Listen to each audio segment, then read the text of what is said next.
saya Dr. Nurlina SPT MSI, Program Ilmu Sosial Pasca Sarjana Universitas Tadulako, program doktoral dengan judul disertasi Komunikasi Kebijakan Publik dalam proses implementasi kebijakan Merdeka Belajar pada komunitas adat terpencil Kabupaten Parigi Motong.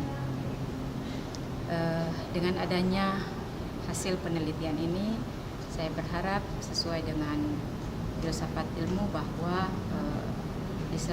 disertasi ini kemudian bisa berguna untuk kemanusiaan dan terutama berguna untuk pelayanan publik di komunitas adat terpencil di Kabupaten Parigi Motong.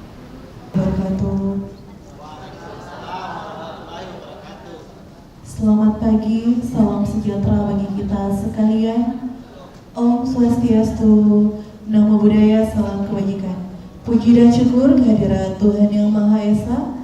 Pada kesempatan ini kita dapat melaksanakan ujian terbuka promosi Dr. Promovenda Nurlina dengan nomor stambuk B103210001 Ilmu Sosial Program Doktor dengan judul disertasi Komunikasi Kebijakan Publik dalam proses implementasi Program Merdeka Belajar pada komunitas adat terpencil Kabupaten Parigi Motong, Rabu 28 Agustus 2024 di Aula Gedung C Pasca Sarjana Universitas Tadulako dimulai.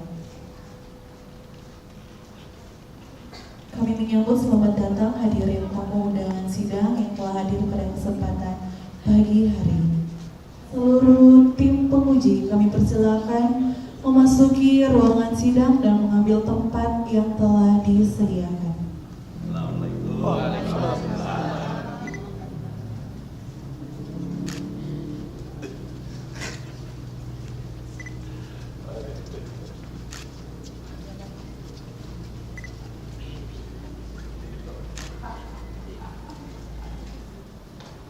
Selanjutnya kepada Promovenda kami persilakan memasuki ruangan sidang dan mengambil tempat yang telah disediakan.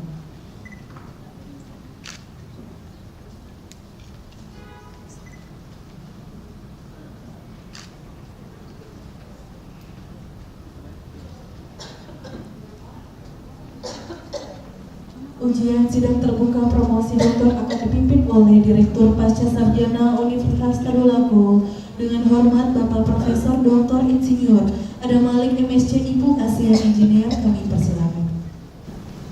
Bismillahirrahmanirrahim. Wassalatu wassalamu ala asyrafil anbiya'i wal mursalin sayyidina wa maulana Muhammadin wa alihi washabihi wasallam. Assalamualaikum warahmatullahi wabarakatuh. Selamat pagi, salam sejahtera buat kita sekalian. Swastiastu, Namo Buddhaya, salam kebajikan. Yang saya hormati Bapak-bapak dan Ibu tim penguji, khususnya tim penguji eksternal kita pada hari ini, Bapak Profesor Dr. Andus Raja Pritonga MSI. Terima kasih Prof sudah hadir bersama kami. Bapak Ibu hadirin sekalian yang saya muliakan dan saudara Promovenda, dengan memohon perlindungan, taufik dan hidayah Allah Tuhan Yang Maha Kuasa, saya buka sidang promosi doktor atas nama calon Nurlina.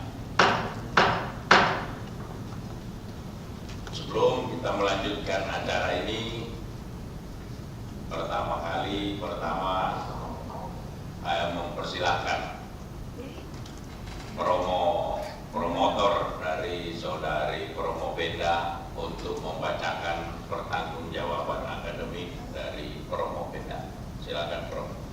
Sekaligus ketua sidang promosi pada hari ini, sekretaris penguji yang saya hormati, seluruh tim penguji yang berbahagia, terkhusus sahabat saya, alhamdulillah berkenan hadir membersamai kita, Bapak Profesor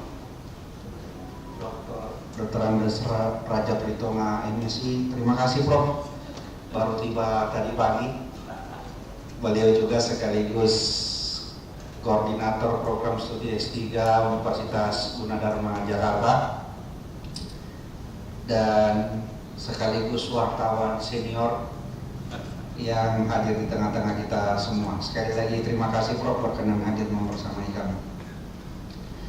Baik, pada kesempatan kali ini juga maaf yang kami hormati seluruh tamu undangan yang hadir membersamai, khususnya keluarga Promovenda.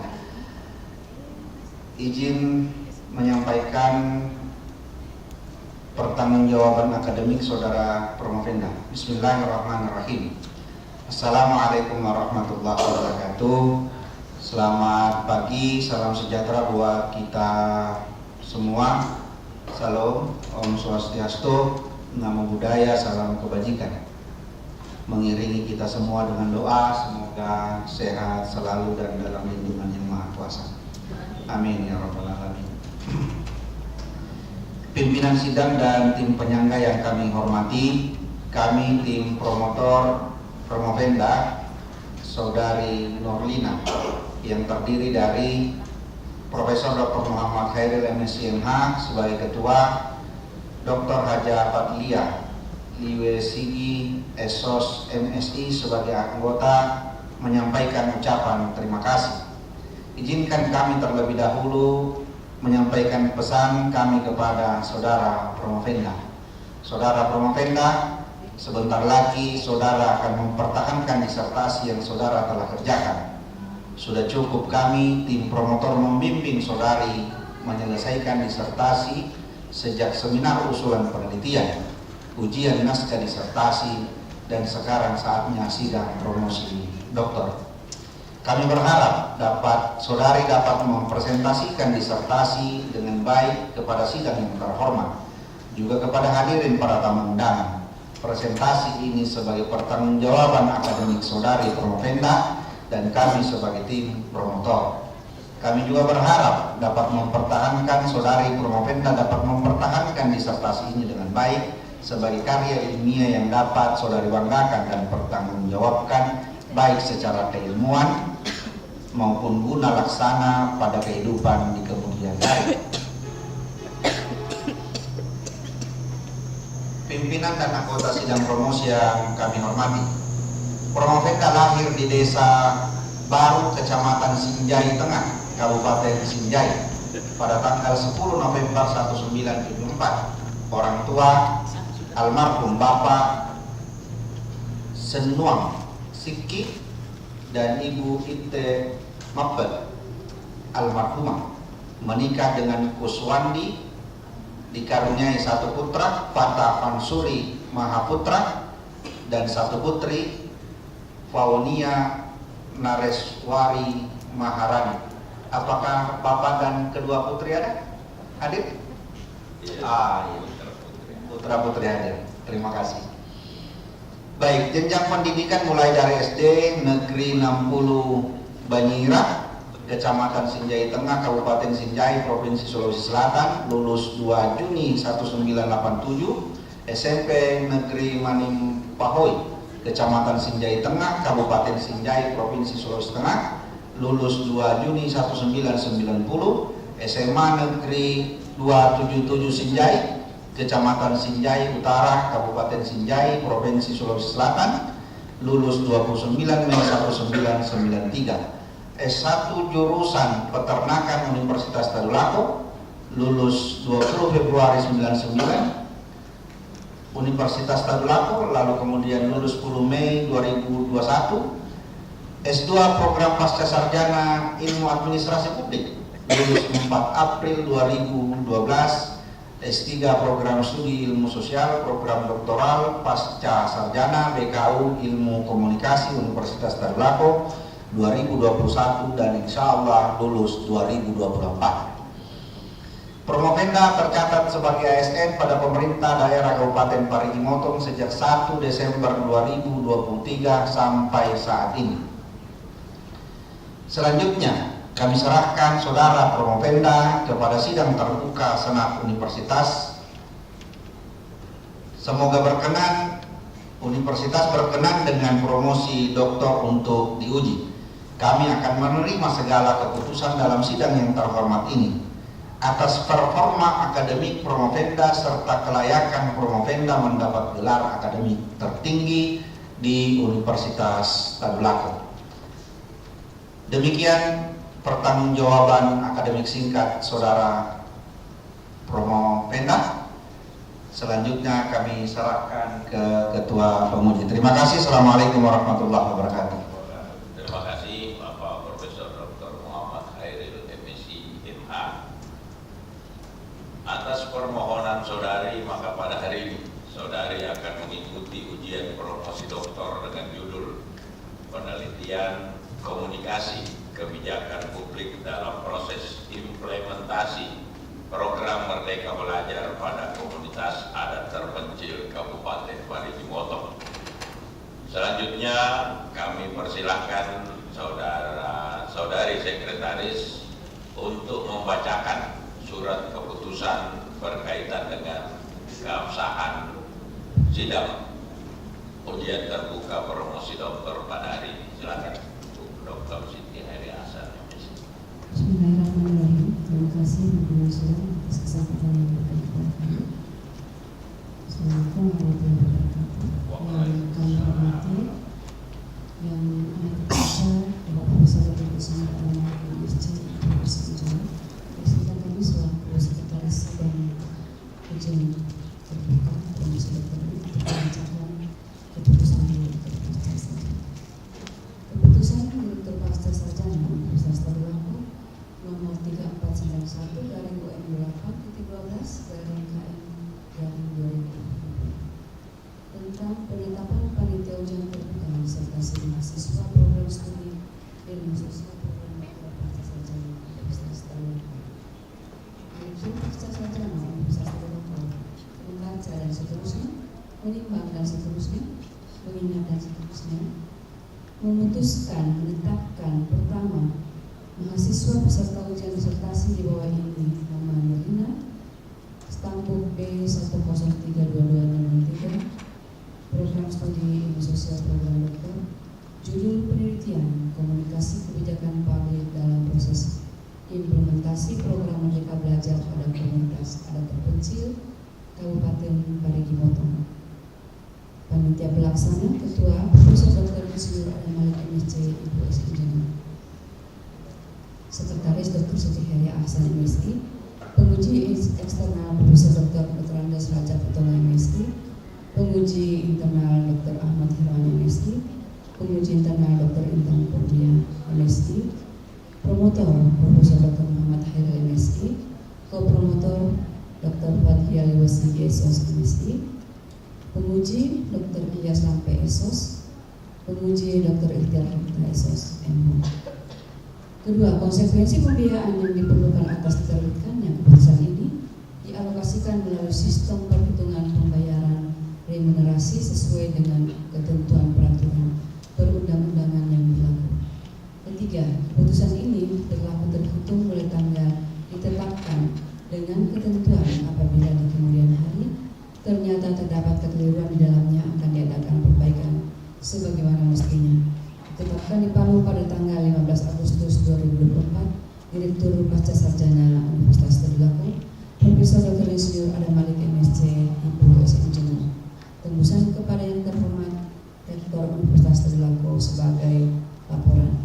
Demikian pembacaan SK ini, kami kembalikan pada pimpinan sidang. Assalamualaikum warahmatullahi wabarakatuh. Waalaikumsalam warahmatullahi wabarakatuh. Terima kasih Dr. Siti Heri Hasan MSc. Selanjutnya saya mempersilahkan Promovenda untuk memaparkan ringkasan hasil penelitian disertasi saudari. Silakan. Assalamualaikum warahmatullahi wabarakatuh. Shalom teman-teman dari KAD. Selamat pagi dan salam sejahtera bagi kita sekalian. Yang terhormat dan yang terpelajar Bapak Profesor Dr. Insinyur Adam Malik MSc IPU ASEAN M selaku Ketua Sidang Promosi. Yang saya hormati dan yang terpelajar Ibu Dr. Siti Hairia Hasan MSc selaku Sekretaris.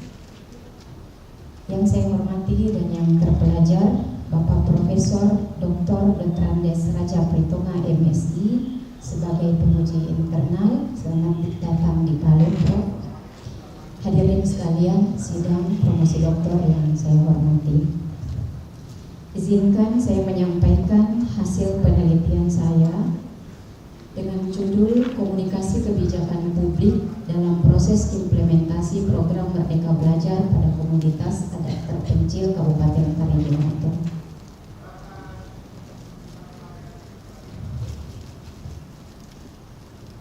Bapak dan Ibu, pemaparan ini saya akan sampaikan dalam beberapa slide.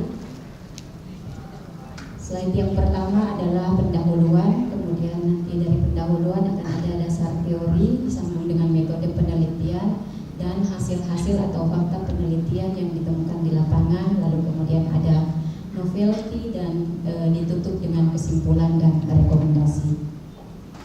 Yang pertama kita awali dengan latar belakang Bapak Ibu bahwa Kabupaten Parigi Motong adalah kabupaten yang memiliki komunitas adat terpencil namanya etnis suku Lauce, di mana komunitas ini notabene sulit memperoleh akses dan kualitas pendidikan, dan ini sejalan dengan Permensos nomor 8 tahun 2012 yang menetapkan bahwa KAT adalah salah satu jenis dari penyandang masalah kesejahteraan sosial.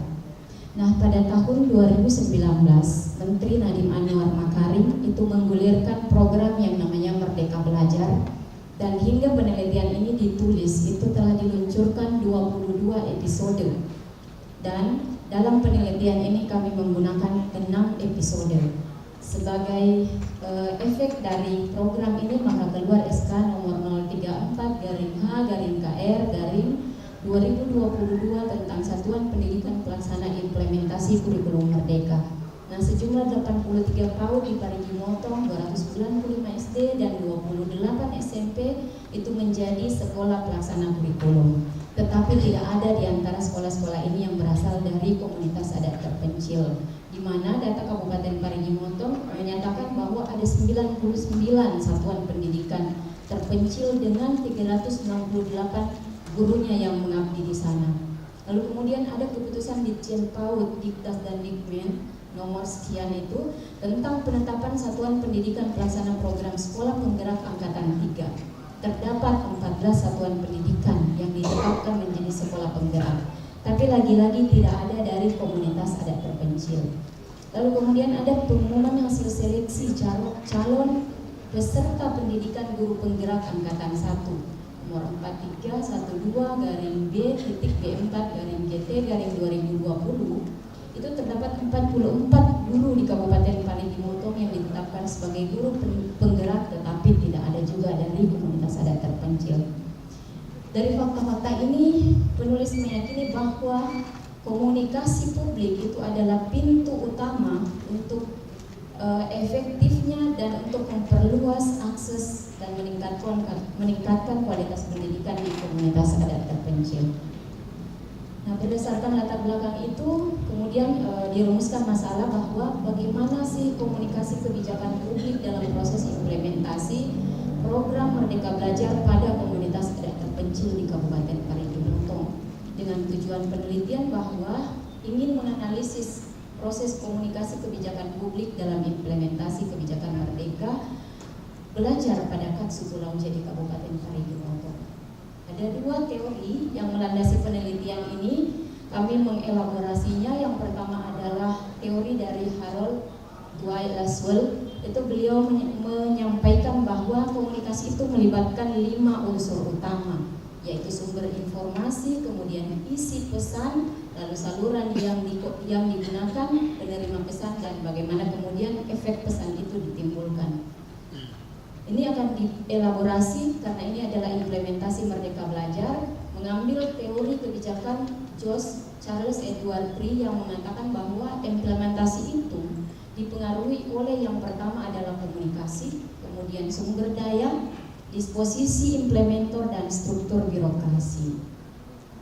Lalu dari kedua teori itu kemudian membangun kerangka pemikiran, temanya adalah komunikasi kebijakan publik dalam proses implementasi kebijakan Merdeka Belajar pada Kabupaten Parigi Motong mengelaborasi 2 teori tadi, lalu kemudian berharap akan tercipta komunikasi kebijakan yang efektif dalam proses implementasi kebijakan Merdeka Belajar di komunitas adat terpencil.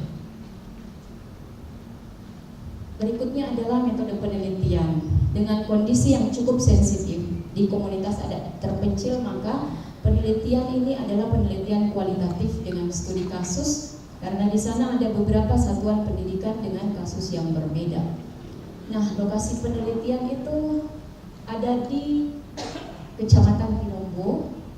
Jadi kalau dari Palu, Bapak Ibu, Prof, dari Palu kita akan menuju ke Kecamatan Pinombo, itu jaraknya 220 kilo kurang lebih, ditempuh dengan 5 jam setengah. Dan dari 5 jam setengah dengan naik mobil, dari Pinombo kita akan naik ojek gunung, ditempuh rata-rata 1 sampai 2 jam, atau bisa berjalan kaki dengan 4 sampai 5 jam ke Gunung Pinombo. Nah, ini adalah desa di mana lokasi ini disampel, karena desa ini adalah semuanya adalah komunitas adat terpencil. Di sini ada 7 satuan pendidikan. Pada jenjang PAUD itu ada 3 satuan pendidikan. Yang pertama di sini ada KB Gianang. KB Gianang untuk menuju di sini biayanya kurang lebih 150.000 PP, dan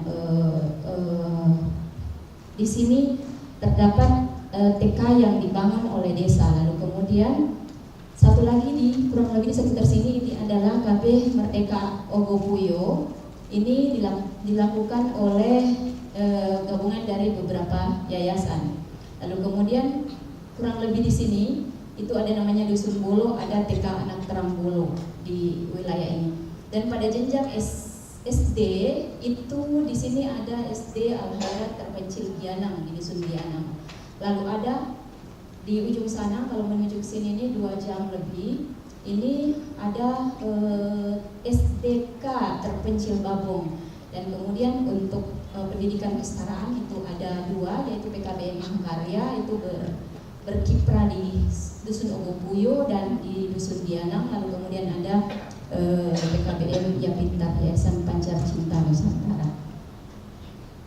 Kemudian di dalam teknik pengumpulan data, kami menggunakan wawancara mendalam, observasi dan studi literatur. Lalu kemudian teknik analisis datanya meliputi pengorganisasian data, penafsiran data, pembahasan dan kesimpulan.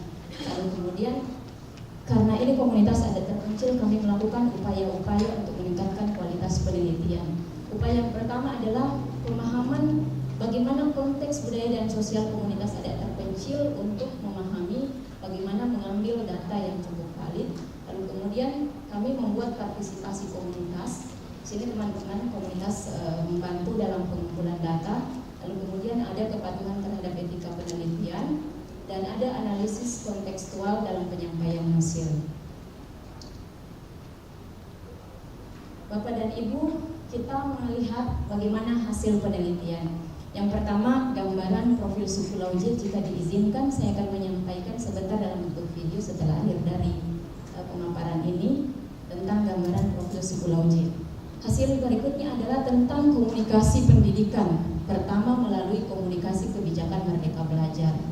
Jadi dari 6 episode yang kami laksanakan, itu yang kami teliti, itu hanya ada satu episode yang benar-benar dikomunikasikan dan memberi efek, yaitu adalah episode asesmen nasional. Proses komunikasinya ini melalui jaringan online, dipantau, diberikan waktunya misalnya tanggal sekian sampai tanggal sekian, itu sudah serentak seluruh Indonesia. Jadi ini dipaksa untuk melakukan itu. Namun dari sisi efek komunikasi asesmen nasional, teman-teman yang berada di satuan pendidikan itu tidak memahami persis maksud dari sumber pesan, bahwa asesmen nasional itu untuk melihat bagaimana tingkat literasi numerasi, kemudian survei karakternya peserta didik, dan survei lingkungan belajar. Ini tidak dipahami di tingkat satuan pendidikan. Mereka menganggap bahwa ini adalah instruksi untuk melaksanakan asesmen nasional, maka mereka walaupun tidak ada jaringan, mereka menumpang di sekolah lain dengan berjalan kurang lebih 3 jam untuk menuju sekolah di mana asesmen nasional dilaksanakan. Lalu kemudian yang kedua, bagaimana melihat efek komunikasi episode rencana pelaksanaan pembelajaran, kemudian program guru penggerak, program sekolah penggerak, dan implementasi kurikulum merdeka serta sipla dan perencanaan berbasis data. Semuanya ini tidak memberikan efek bagi komunitas adat terpencil, tidak dilaksanakan. Bahkan rata-rata di semua satuan pendidikan itu di Desa Lombok Barat tidak memiliki dan tidak menyederhanakan rencana pelaksanaan pembelajaran sesuai dengan kurikulum merdeka. Tidak ada yang masuk guru penggerak, tidak ada yang masuk sekolah penggerak, tidak ada yang berbelanja lewat sipla karena memang susah, dan belum ada perencanaan berbasis data di satuan pendidikan. Lalu kemudian ada hal yang menarik di Desa Lombok Barat. Ada integrasi komunikasi pendidikan dan komunikasi kesehatan di PAUD. Jadi pemantauan tumbuh kembang anak itu dilakukan oleh tenaga kesehatan, orangnya ada di sini. Itu karena jarak antar rumah itu 0,5 kilo sampai 1 kilo, maka sulit menemui anak-anak di rumah mereka, maka PAUD menjadi tempat untuk mengkomunikasikan pemantauan tumbuh kembang anak tadi, dan mereka melaksanakan yang namanya PAUD holistik integratif. Lalu kemudian yang menarik berikutnya adalah ada komunikasi pendidikan dari organisasi Yayasan Tangan Pengharapan. Di sini ada teman-teman yang jadi gurunya, dan ada organisasi dari Yayasan Pancar Cinta Nusantara. Yayasan Tangan Pengharapan ini menyampaikan, ya, siap, maaf. Jadi mereka tuh merancang pesan pendidikan melalui desain-desain komunikasi yang berdasarkan konteks setempat. Jadi yang pertama adalah mereka menyadari betul bahwa guru-guru yang ada di pedalaman itu tidak kompeten, rata-rata hanya tamatan SMA, bahkan ada yang tamatan SMP, sehingga mereka desain pesan pendidikan dengan menyiapkan guru yang profesional, yang kompeten. Jadi gurunya dilatih selama 6 bulan, kemudian dikirim ke pedalaman, lalu kemudian menyadari konteks di mana peserta-peserta didik itu sulit memperoleh makanan, dan mereka membuat program yang namanya Feeding and Learning Center. Ya, mohon maaf, mereka membuat program yang namanya Feeding and Learning Center. Jadi disiapkan dalam seminggu itu 2 kali diberikan makan. Boleh silakan break dulu, minum dulu.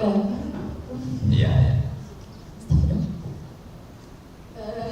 Jadi desain komunikasi atau pesan-pesan pendidikan didesain sedemikian rupa dengan harapan bahwa memang pesan pendidikan itu sampai di komunitas adat terpencil dengan konteks yang ada, melalui penyiapan guru-guru, penyiapan guru, penyiapan makanan yang bergizi, dan kemudian ada integrasi dengan orang tua dan melakukan pembelajaran dengan konteks lokal alam komunitas suku Lauji.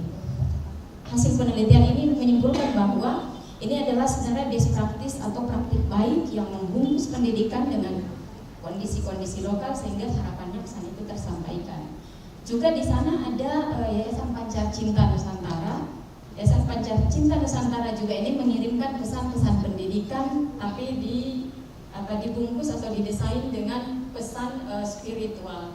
Jadi teman-teman yang ada di Yayasan Ya Pintar itu adalah mereka yang selesai dari pendidikan guru Kristen, kemudian mereka dibekali mental pengabdian yang tinggi untuk dikirim ke pedalaman. Jadi komunikasi pendidikannya menggabungkan dengan komunikasi spiritual. Ya, mari kita melihat bagaimana komunikasi di setiap lapisan birokrasi kita. Bahwa menyikapi Merdeka Belajar tadi, Dinas Pendidikan ini, mohon maaf, tidak membuat SOP atau instrumen dalam penyampaian pesan melalui penilik dan pengawas. Lalu kemudian, penilik dan pengawas tidak memberikan umpan balik kepada Dinas Pendidikan mengenai program Merdeka Belajar. Lalu kemudian yang ketujuh adalah tidak dilakukan pendampingan dan monitoring dalam rangka Kemudian berikutnya adalah apa yang sudah dilakukan oleh Pemda sebagai bentuk penghargaan mungkin. Pemda Parigi Motong menerbitkan Peraturan Bupati Nomor 39 Tahun 2022 tentang program sekolah penggerak pada jenjang PAUD, SD dan SMP, namun tidak menyentuh wilayah KAP. Pergub ini tidak diketahui oleh mereka dan tidak memberikan efek yang berarti. Kemudian ada nota kesepahaman lagi yang dibuat. Sini ada teman-teman dari BPNT, Kemendikbudristek dan Pemda Parigi Motong itu membuat nota kesepahaman nomor 0914/C/HK tahun 2022 tentang sekolah penggerak, dan ternyata ini juga tidak efek bagi KAD. Lalu kemudian Dinas Pendidikan itu melakukan sosialisasi di titik-titik tertentu di kecamatan, tapi informasinya tidak dipahami atas wakil yang dikirimkan dari guru-guru wilayah terpencil. Lalu Kemendikbudristek meluncurkan seluruh informasi tentang Merdeka Belajar itu secara lengkap melalui platform digital, tapi kan tidak bisa dijangkau oleh komunitas adat terpencil. Nah, pendidik pengawas yang diharapkan oleh Dinas Pendidikan menjadi perpanjangan tangan untuk mengkomunikasikan program Merdeka Belajar secara efektif di KAP ini tidak berjalan dengan baik. Lalu kemudian pendidik pengawas belum membuat program kerja pendampingan di wilayah KAP. Dan kemudian sebagai tugas evaluasi dan pelaporan, pendidik dan pengawas juga tidak melakukan evaluasi dan laporan kepada Dinas Pendidikan dan Kebudayaan tentang kendala implementasi Merdeka Belajar di KAP, sebab mereka memang tidak pernah sampai di sana.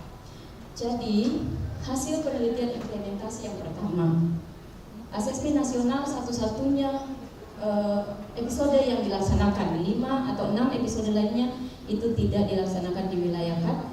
Kemudian pelaksanaan asesmen mengalami berbagai kendala, jauhnya tempat pelaksanaan asesmen, kesulitan peserta didik dalam menggunakan komputer dalam pelaksanaan asesmen itu mengganggu ketika menjawab soal. Lalu kemudian 6 episode Merdeka Belajar itu penyederhanaan RPP, PGP, PSP, belanja bos, dan implementasi kurikulum Merdeka serta PBD perencanaan berbasis data tidak terimplementasi pada KAP Pulau J. Sebagai faktor utamanya adalah desain komunikasi tidak dilakukan dengan benar. Lalu kemudian hambatan implementasinya, ditarik kesimpulan bahwa kenapa tidak terimplementasi. Yang pertama adalah desain komunikasi yang tidak mengacu kepada konteks KAP. Penggunaan saluran yang semuanya serba telekomunikasi itu tidak bisa dijangkau. Jadi desain komunikasinya tidak memperhitungkan konteks wilayah KAP. Hambatan implementasi berikutnya adalah sumber daya manusia. Sumber daya baik manusia, infrastruktur, peralatan dan anggaran terbatas dan tidak berpihak bagi KAP. Lalu kemudian posisi implementornya lemah dan struktur birokrasi yang tidak berfungsi maksimal. Nah, hambatan komunikasinya pertama, tidak terdapat SOP bagi KAP, jadi tidak jelas alurnya. Kemudian tidak terjadi komunikasi dua arah antara teman-teman yang ada di KAP, satuan pendidikan dan struktur birokrasi yang ada di atasnya. Lalu kemudian rendahnya kapasitas sumber daya yang menjadi mediator dalam penyampaian informasi komunikasi kebijakan Merdeka Belajar. Kemudian tidak ada evaluasi terhadap efek yang ditimbulkan, jadi tidak ada audit komunikasi. Lalu kemudian komunikasi tidak memperhitungkan konteks lokal yang menjadi sasaran penerima pesan. Dari rangkaian itu kemudian muncul dua novelty dari penelitian ini kepada Ibu. Yang pertama bahwa konteks pesan perlu ditambahkan dalam teori Laswell yang menyatakan bahwa unsur yang mempengaruhi proses komunikasi adalah sumber informasi, kemudian pesan yang disampaikan, penerima pesan, saluran yang digunakan, dan efek yang ditimbulkan. Jadi penambahan konteks pesan. Novelty yang kedua adalah dalam implementasi Jos Charles Edward Tree itu berpendapat bahwa ada 4 faktor yang mempengaruhi implementasi, yaitu komunikasi, sumber daya, kemudian disposisi dan struktur birokrasi. Bagi peneliti, keseluruhan unsur yang dikemukakan oleh Jos Charles Edward Tree itu adalah sebuah desain komunikasi atau sebuah proses komunikasi. Jadi kalau digambarkan seperti ini, teori Laswell-nya melibatkan 5 unsur, siapa mengatakan apa, lalu channel apa kepada siapa dan dengan efek apa. Menurut versi peneliti bahwa ini dielaborasi menjadi siapa mengatakan apa dalam konteks apa, kemudian melalui saluran apa dan dengan efek apa, kepada siapa dan dengan efek apa. Kemudian penelitian kedua, jika digambarkan dalam bagan akan seperti ini. Tadinya komunikasilah implementasi kebijakan George Charles Edward mengatakan ini bagian-bagiannya, tapi bagi peneliti bahwa model implementasi kebijakan akan berjalan dengan baik jika yang pertama dilakukan adalah desain komunikasinya, dan desain komunikasi ini bisa didukung oleh sumber daya, disposisi implementer, dan struktur birokrasi. Kesimpulannya adalah pertama, sumber pesan yaitu Kemendikbud tidak mempertimbangkan konteks komunikasi KADS Pulau J. Dinas Pendidikan dan Kebudayaan Kabupaten Parigi Motong selaku unit organisasi dan saluran yang menyampaikan pesan dari Kemendikbud tidak memiliki SOP bagi wilayah KAD. Tidak terjadi komunikasi dua arah di dalam struktur birokrasi. Lalu kemudian ada hambatannya yaitu terbatas akses teknologi komunikasi dan terbatasnya kapasitas sumber daya manusia. Dan dari hal-hal tersebut saya mau merekomendasikan pertama, di sini ada BPNP diwakili oleh Pak Dr. Askari dan Pak Darman dan Ibu Nur Cahaya. Terima kasih Bapak sudah berkenan datang. Rekomendasinya adalah minta tolong Kemendikbudristek dalam menyampaikan kebijakan-kebijakan publik itu melakukan desain komunikasi berdasarkan konteks selain yang disampaikan oleh Laswell tadi, tentu saja. Lalu kemudian penyediaan sumber daya ini juga menjadi penting karena ini bagian dari desain komunikasi. Sumber daya ini sumber daya manusia, finansial, sarana prasarana yang memadai, kemudian mengalokasikan anggaran yang berpihak pada KAD, itu juga penting. Lalu kemudian peningkatan aksesibilitas program. Jadi bisa dengan peningkatan infrastruktur, pengembangan platform komunikasi yang dapat diakses oleh semua pihak, mungkin bisa sifatnya offline. Lalu kemudian bisa ada pelatihan dan pendidikan seperti yang dilakukan oleh Yayasan Tangan Pengharapan. Lalu kemudian mestinya ada komunikasi umpan balik dan evaluasi, jadi mestinya ada audit komunikasi atas efek komunikasi yang sudah dilakukan. Lalu kemudian perbaikan komunikasi birokrasi lah, tidak hanya sekedar yang menggugurkan kewajiban mungkin, dan pengembangan SOP khusus bagi KAD agar kebijakan dan informasi bisa diakses oleh mereka. Pelibatan komunitas ini juga menjadi sangat penting. Dan terima kasih Bapak Ibu, jika berkenan saya ingin memutarkan profil Pulau J, tapi jika terlalu panjang waktunya saya serahkan kembali ke Ketua Sidang. Terima kasih banyak. Assalamualaikum warahmatullahi wabarakatuh. Waalaikumsalam. Banyak lewat nanti barangkali kita akan ini setelah diskusi. Baiklah, saya lanjutkan untuk kesempatan pertama. Saya mempersilahkan kepada Bapak Profesor Dr. Agus Raja Pritom MSI untuk mengajukan apakah sanggahan, pertanyaan maupun komentar. Silakan Prof. Assalamualaikum warahmatullahi wabarakatuh. Pertama-tama terima kasih Ketua Sidang yang memberi kesempatan pada saya untuk tampil di mimbar yang terhormat ini untuk memberikan masukan, komentar ataupun sanggahan atas disertasi Promopenda yang berjudul Komunikasi Kebijakan Publik dalam proses implementasi program Merdeka Belajar pada komunitas adat terpencil Kabupaten Parigi Motong. Pertama-tama juga saya ingin menyampaikan selamat kepada Promopenda yang sudah sampai di titik akhir studi. Saya tahu tidak mudah mencapai titik itu, dan kita bisa memahami berbagai kesulitan, kendala, dan persiapan yang dihadapi dalam rangka menyiapkan disertasi. Namun sebagai pengisi luar, izinkan saya memberikan beberapa pertanyaan, catatan maupun sanggahan atas disertasi Saudara Promopenda. Yang pertama, saya sudah mencermati disertasi ini dan cukup menarik, harus diakui. Apalagi setelah saya menelaah data lapangannya, terutama memperlihatkan kepada saya betapa fasilitas pendidikan di daerah terpencil itu sangat bagi kita yang terutama yang berada di Jawa itu sangat memprihatinkan kalau boleh disebut seperti itu ya, dengan fasilitas belajar mengajar. Oleh karena itu apresiasi yang tinggi juga perlu disampaikan atas ke tekad saudara untuk berada di sana dan mencoba memahami persoalan itu. Namun persoalannya adalah ini adalah penelitian kualitatif. Penelitian kualitatif itu dimulai dari sifatnya yang induktif. Jadi kita bisa melihat persoalan di sana dan Anda betul sudah sampai ke sana. Kemudian mencoba mengurai permasalahan yang ada di sana. Judul saudara itu bicara tentang komunikasi kebijakan publik.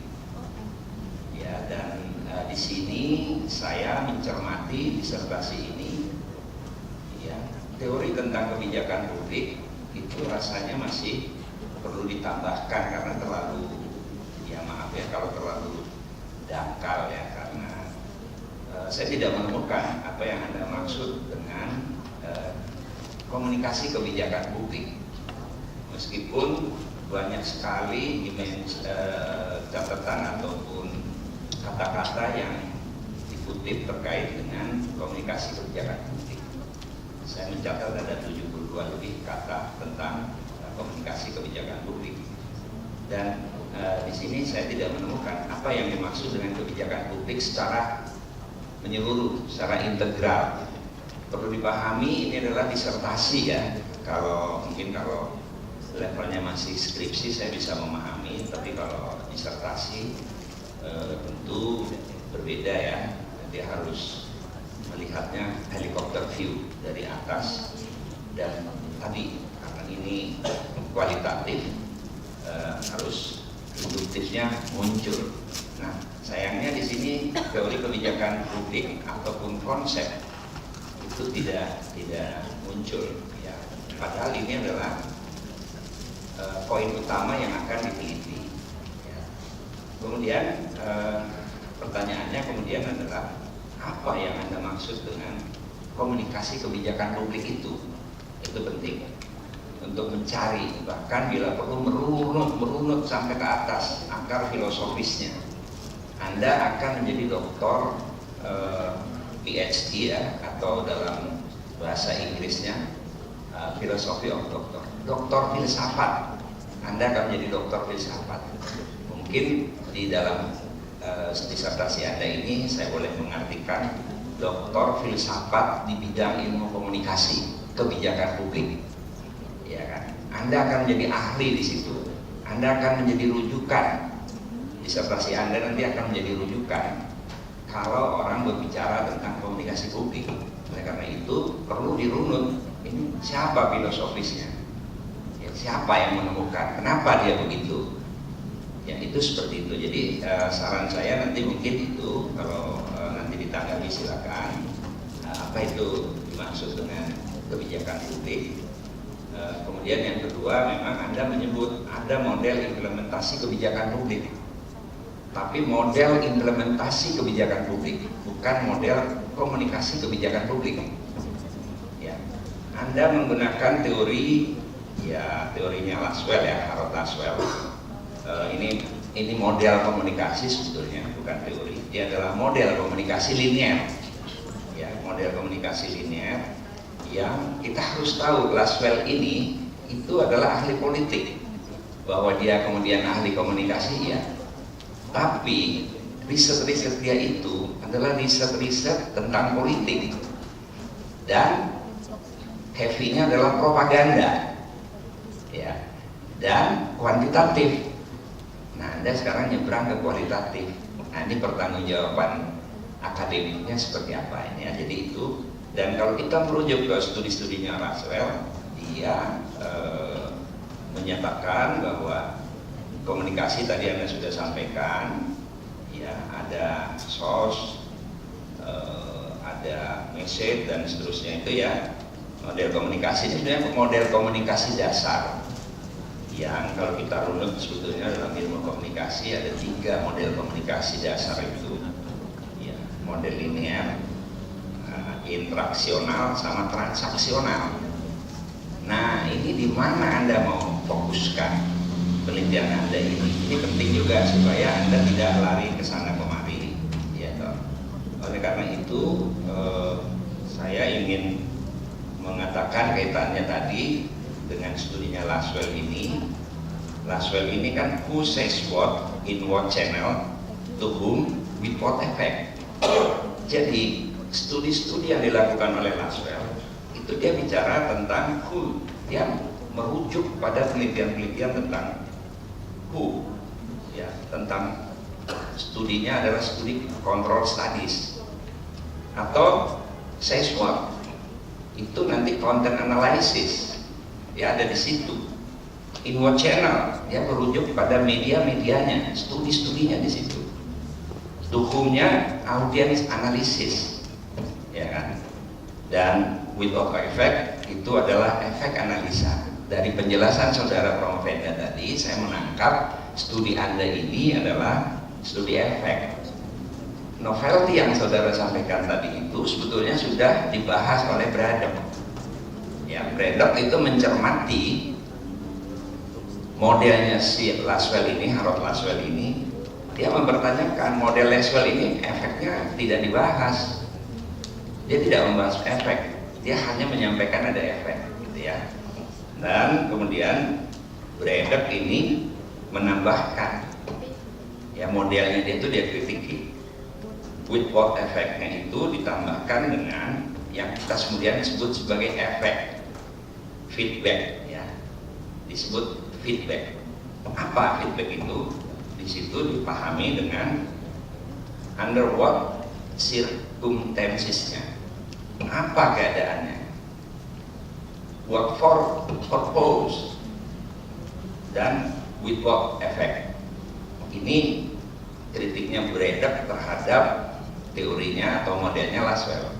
Nah, Anda tadi mengutip itu, jadi saya sarankan pertambah teori Anda dengan Braddock ini supaya lengkap. Anda novelty tadi itu sebenarnya sudah terangkum di sini, sudah ditemukan oleh si Braddock di tahun 50-an. Ya. Nah, oleh karena itu, ini pertanyaan pertama tadi, nanti dikomentari saja. Yang pertanyaan kedua, jadi studi Anda ini fokusnya di mana? Tadi Anda menguraikan ada 5 elemen komunikasinya si Laswell tadi, Harold Laswell, satu-satu. Padahal harusnya Anda poinnya fokus pada satu saja, efek. Ya. Itu dulu mungkin, silakan ditanggapi.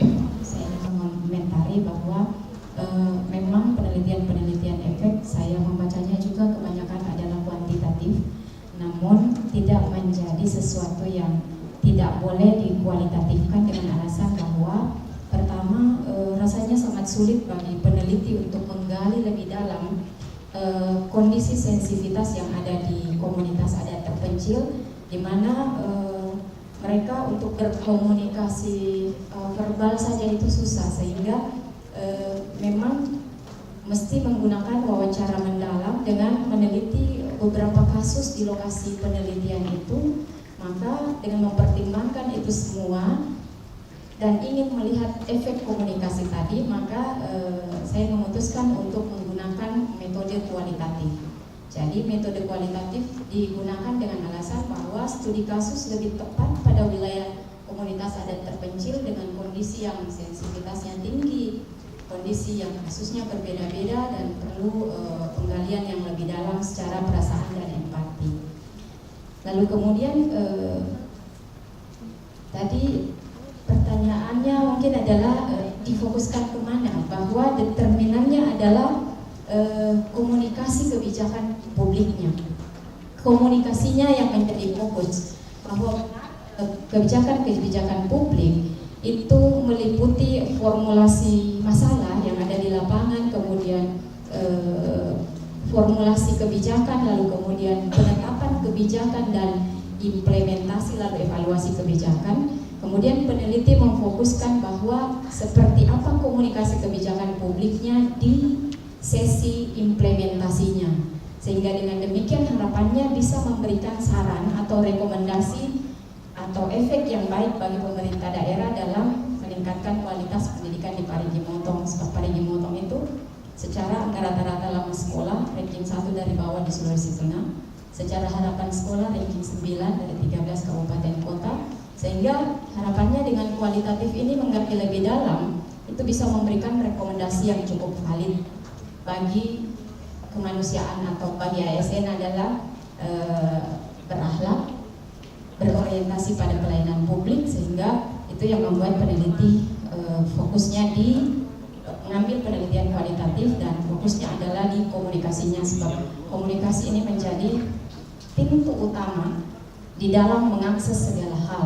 Jadi kalau sudah komunikasi yang tertutup, maka tertutuplah akses-akses lainnya, sehingga memang yang memang peneliti ingin fokuskan adalah proses komunikasi publiknya yang pada sesi implementasi kebijakan, sehingga lebih terfokus untuk menyorot seperti apa penggunaan salurannya, apakah efektif atau tidak, kemudian bagaimana desain pesannya, apakah mempertimbangkan konteks lokal, dan bagaimana kemudian kita semua terbiasa untuk melakukan desain pesan, dan kemudian ada audit komunikasi sehingga efek dari kebijakan yang banyak itu bisa juga kita evaluasi dan kita lihat. Saya kira begitu, Prof. Terima kasih. Baiklah, kita lanjutkan kepada tim penguji selanjutnya. Saya persilakan Bapak Dr. Ahmad Herman, MSI. Ya, makasih banyak Prof. Ketua Sidang. Assalamualaikum warahmatullahi wabarakatuh. Terima kasih banyak Prof. Itongan. Selamat datang di Kota Palu dan para penguji yang lain, termasuk Promopenda. Luar biasa sudah sampai pada titik hari ini yang paling akhir dari sebuah proses panjang. Saya tahu betul kita juga sering banyak berdiskusi terkait dengan tema-tema itu. Oke, mungkin izin Prof. Ketua, saya mempersiapkan 32 pertanyaan, tapi ketika jalan naik tangga tadi sampai lantai 3 sudah berkurang 30, jadi izin saya menyampaikan sekitar 2 pertanyaan. Ya. Mengingat seperti tadi yang dijelaskan oleh Prof. Ritonga bahwa kalau di dalam ilmu komunikasi itu dulu, bahkan kalau saya tidak salah, ada yang disebut dengan mata kuliah kebijakan perencanaan komunikasi.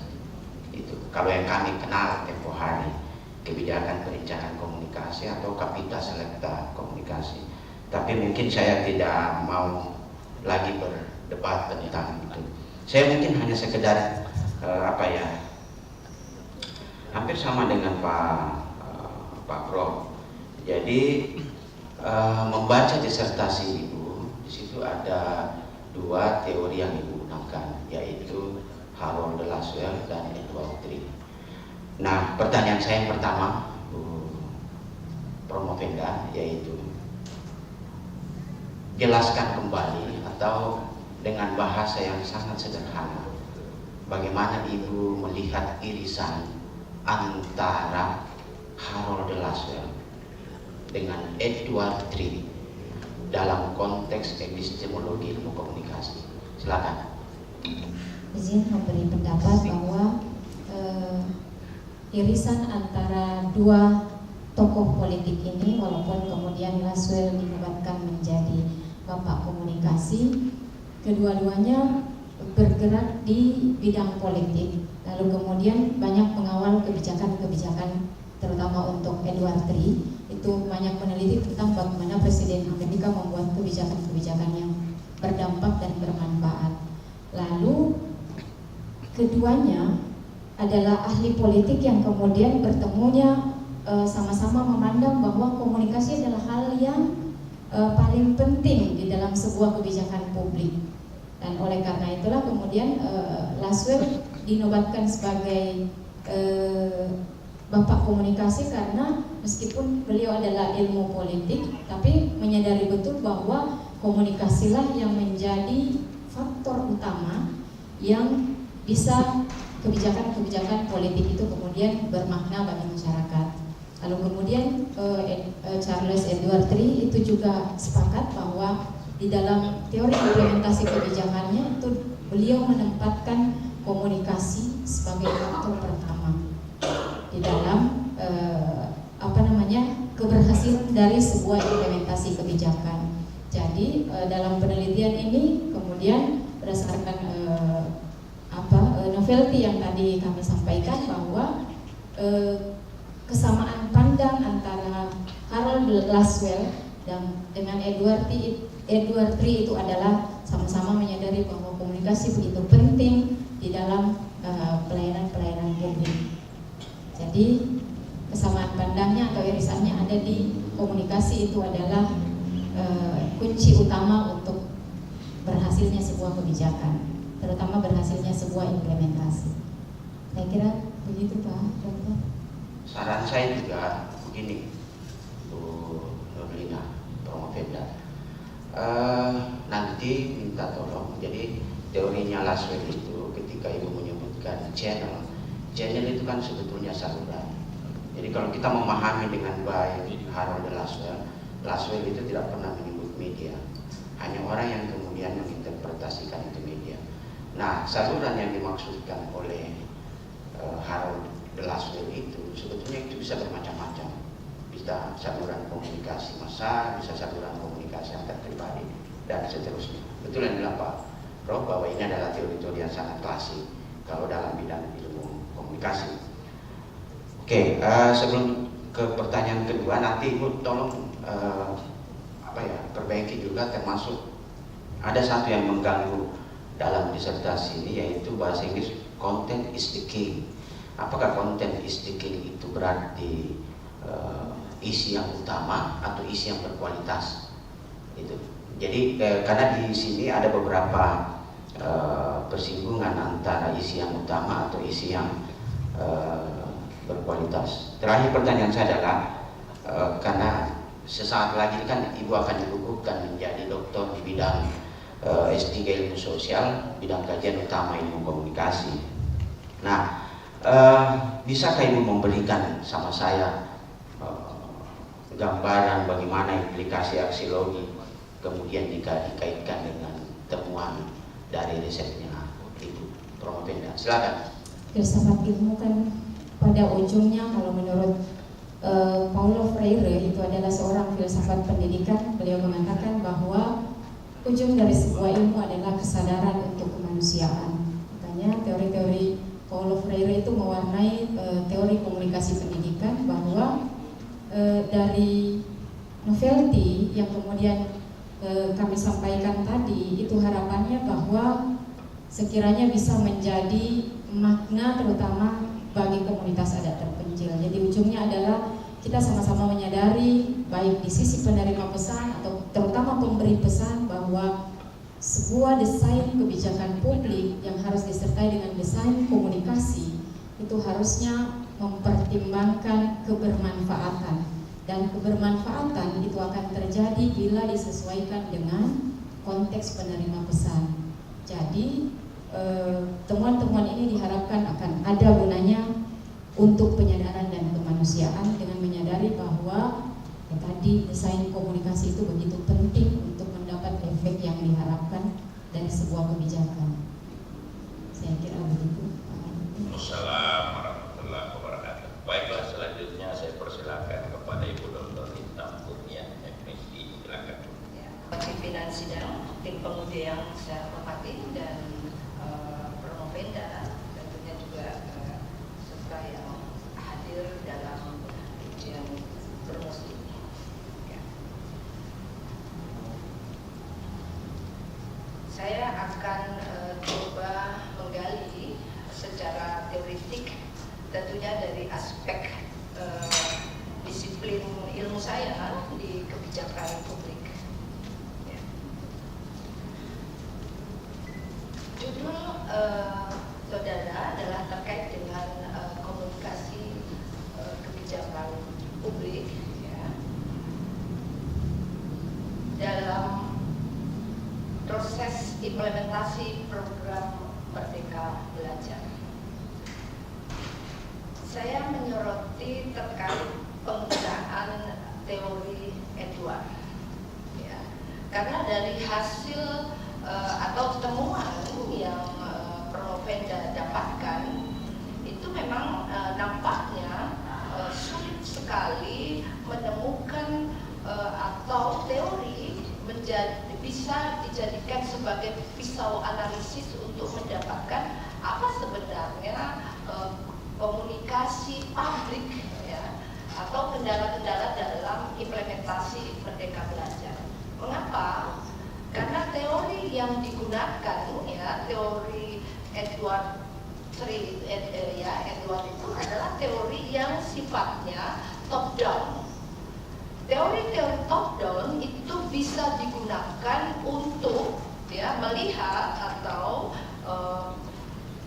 untuk melihat atau menggunakan atau akan menelaah terkait dengan kebijakan-kebijakan yang dilakukan oleh lembaga-lembaga publik atau lembaga-lembaga yang private, tapi tidak dalam konteks aktivitas-aktivitas yang sifatnya bottom up. Komunitas terpencil ini, ya, permasalahannya adalah bottom up, ya, masalah-masalah masyarakat. Jadi teori ini menurut saya menjadi tidak tepat digunakan, karena ketika berbicara 4 aspek dari Edward itu, yang aspek komunikasi itu pun semua dari transmisi, kejelasan sampai ke konsistensi itu adalah mempertanyakan terkait dengan kebijakan yang dilakukan yang sifatnya top down. Ya, misalnya terkait transmisi ini kan berbicara tentang sebenarnya apa yang kalau secara praktis, apa yang dilakukan oleh dinas pendidikan, ya, terkait dengan aktivitas-aktivitas yang kemudian kebijakan-kebijakan yang disosialisasikan ke suku terkecil, ya. Nah, di situ kan harusnya muncul juga aktivitas apa, program-program apa yang telah ada. Bahkan kemudian ada peran yang sifatnya dari bawah, bottom up, seperti yayasan-yayasan, kemudian mereka lebih banyak peran atau dominan di akar rumput, gitu ya. Dan peran pemerintah di sana nampaknya kecil. Nah, makanya sulit sekali menggunakan teori yang sifatnya top down. Padahal banyak teori-teori implementasi yang bottom up, misalnya ada Smith, ada Van Horn, itu justru malah ada salah satu aspeknya aspek masyarakat, sosial, dan bahkan dari ekonomi. Nah, itu mungkin lebih tepat, karena ketika Edward ini sangat top down, sulit sekali mendapatkan permasalahan itu bisa terpecahkan. Apalagi nanti terus kemudian kan muncul di dalam temuan ini bahwa mereka belajar nggak jalan dan di beberapa episode itu hanya episode 1 yang terkait dengan asesmen nasional. Padahal asesmen nasional pun sulit sekali karena terkait dengan jaringan dan lain sebagainya. Terus kemudian kan di sini juga saya tidak melihat misalnya kan ketika dalam proses-proses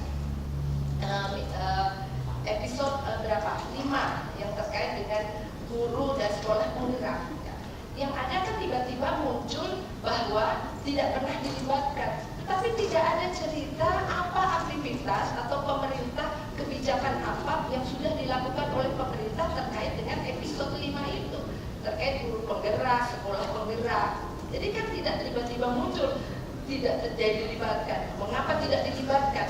Itu tidak terpecahkan, tidak bisa kita lihat di sana. Ya, seharusnya kan pemanfaatan teori itu bisa dijadikan isu analisis untuk melihatnya seperti itu.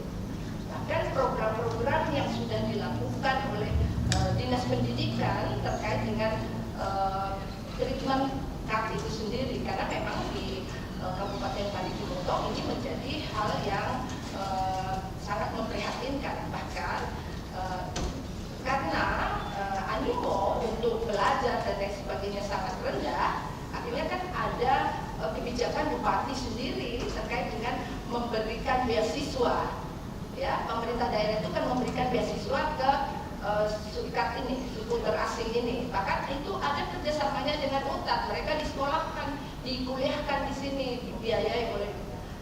Nah, ini sebenarnya kan sebagai upaya seperti itu. Tapi kan ketika itu kuliah, ketika masuk ke SMA itu bukan ranah kabupaten, tetapi itu adalah sebuah kebijakan dari pemerintah itu sendiri. Tapi kalau dalam konteks kewenangan, ini kan bukan kewenangan pemerintah daerah, kan pemerintah daerah di bidang pendidikan kan dari PAUD sampai ke SMP kalau tingkat kabupaten. Nah itu kan sebenarnya harus terjelaskan semua. Nah ini makanya saya katakan pemanfaatan teori yang tidak tepat akhirnya kemudian menyebabkan sebenarnya Promopenda menjadi kesulitan sendiri ketika coba memecahkan masalah itu. Berikut tentu yang pertama tadi teori yang digunakan ketepatan teori. Yang berikut kemudian saya ingin meminta penjelasan kepada Promopenda terkait dengan gagasan perubahan model implementasi. Ya. Di sini tidak ada penjelasan mengapa kemudian misalnya model implementasi Edward dengan 4 aspeknya itu, kemudian model implementasi yang coba digagas oleh Nurlina itu dari model implementasi kebijakan, kemudian di komunikasi kebijakan publik, terus kemudian ada 3 aspek sumber daya, disposisi, dan struktur birokrasi. Dan ini kan tidak terjelaskan. Nah, sebenarnya ketika menyandingkan antara model implementasi yang sebelumnya, kemudian disandingkan dengan gagasan yang Saudara Nurlina dapatkan, itu harusnya ada penjelasan. Bahkan dalam disertasi sebenarnya ada perdebatan teori. Ya, karena kan kalau sanding banding tanding. S1 itu cukup menyandingkan saja, memberikan deskripsi dan lain sebagainya sudah paham, oke. S2 sanding, menyandingkan. S3 itu sudah menandingkan. Ya. Sebenarnya kan ini harus ada penjelasan terkait ini. Nah, saya tidak melihat ada perdebatan terkait dengan penyandingan gagasan ini ya. Saya kira itu dulu. Dokter menyampaikan bahwa benar Edward III itu sifatnya memang sangat top down. Kenapa kemudian justru ini yang menjadi salah satu alasan kenapa memilih Edward III? Sebab peneliti melihat bahwa memang Merdeka Belajar itu sifatnya top down, bukan bottom up, sehingga itu menjadi alasan kenapa kemudian menggunakan teori-teori Edward III. Jadi memang gagasan Merdeka Belajar ini dicetuskan dari Kemendikbudristek melalui Nadiem Anwar Makarim dengan sistem top down. Jadi itulah kemudian yang kita coba audit apakah sistem top down ini cukup memberi efek bagi komunitas adat terpencil. Jika tidak, berarti kan tidak ada kesetaraan dalam hal pendidikan. Misalnya tadi Ibu sampaikan bahwa guru penggerak, kemudian sekolah penggerak, itu mereka tidak bisa mengakses, sementara sekolah lain bisa mengakses, berarti tidak ada kesetaraan dong. Ketika orang lain bisa diklat berbulan-bulan dalam guru penggerak, itu teman-teman di komunitas terpencil ibarat berada dalam tempurung atau dalam tempurung. Jadi inilah kemudian yang disoroti, apakah kebijakan top down ini kemudian setidaknya bisa digabungkan dengan saran-saran dari hasil penelitian tadi ini sebagai nanti kebijakan yang teknokrat. Jadi memang sengaja mengambil Edward III untuk melihat top down itu efek tidak bagi komunitas adat terpencil. Saya kira itu yang ada di pikiran saya, Bu Dokter. Kemudian tentang gagasan.